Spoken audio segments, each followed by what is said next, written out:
À quelques jours du départ du Grand Raid, le département a rassemblé les acteurs de la préservation du patrimoine naturel au Palais de la Source ce lundi 17 octobre. À l'heure des 30 ans des espaces naturels sensibles, ce rendez-vous fut l'occasion de rappeler le rôle de la collectivité en tant que chef de file du sport de nature et premier propriétaire forestier de l'île. C'est le 30e anniversaire du Grand Raid, mais c'est aussi 30 ans d'engagement de la part du département dans tout ce qui est protection, préservation de nos espaces naturels sensibles. Et lorsque nous avons ce plaisir de dire que La Réunion accueille quand même la deuxième ou troisième pointe de montagne la plus grande du monde, eh bien, nous sommes heureux, en tant que partenaire, de participer à cette belle réussite.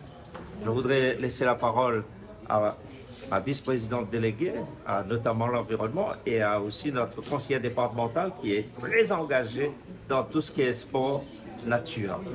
Je voulais saluer l'exemplarité de l'association Grand Raid pour cette nouvelle édition. Bien évidemment, féliciter les équipes de gestionnaires et tous les partenaires qui travaillent d'arrache-pied au quotidien tout le long de l'année pour entretenir nos sentiers. Il faut savoir que le département est propriétaire de 95% des forêts et entretient plus de 800 km de sentiers.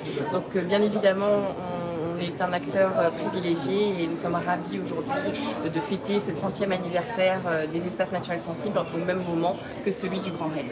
Voilà.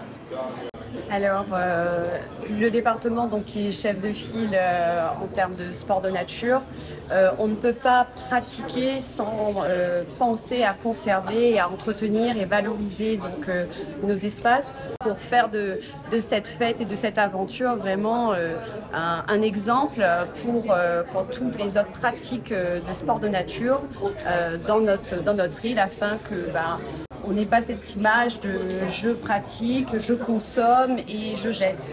Bien au contraire, le département accompagne donc, le Grand Raid sur ces éditions en prenant conscience justement qu'il faut absolument perdurer et valoriser donc, nos espaces. Et je voudrais dire que le département est bien sûr très présent à travers une équipe de 6 coureurs, mais aussi à travers des stands au départ et à l'arrivée. L'occasion de montrer ce que nous faisons, comme on l'a rappelé tout à l'heure, à travers donc nos programmes de protection et de valorisation des ENS, mais c'est aussi de saluer le travail des agents qui, tout au long de l'année, entretiennent ces sentiers de randonnée. Vive cette nouvelle édition, que le meilleur gagne, mais en tout cas, l'intérêt de tout un chacun, c'est déjà d'y participer. Alors bravo à eux.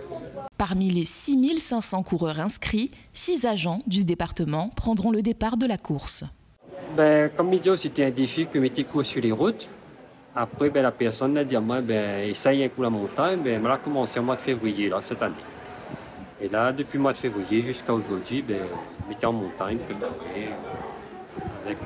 Mais elle a eu la chance de rencontrer des amis qui étaient dans une team qui la permettent à moi de donner à moi des conseils, d'avancer. Parce que tout seul, je n'aurais pas pu.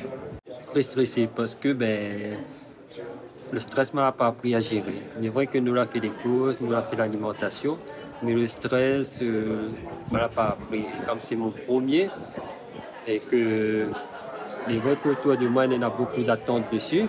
Du coup, est-ce que ce sera à la hauteur ou pas? Après, il me dit à la fin, il faut finir. Finir, mais je pense que mes pouvoirs, je ne les connais pas. Mais ce n'est pas facile le stress. Cette édition anniversaire met à l'honneur la préservation de la nature. Un travail de sensibilisation du public aux pratiques éco-responsables sera mené par les collégiens de l'UNSS avec l'appui des différents bénévoles présents sur l'événement.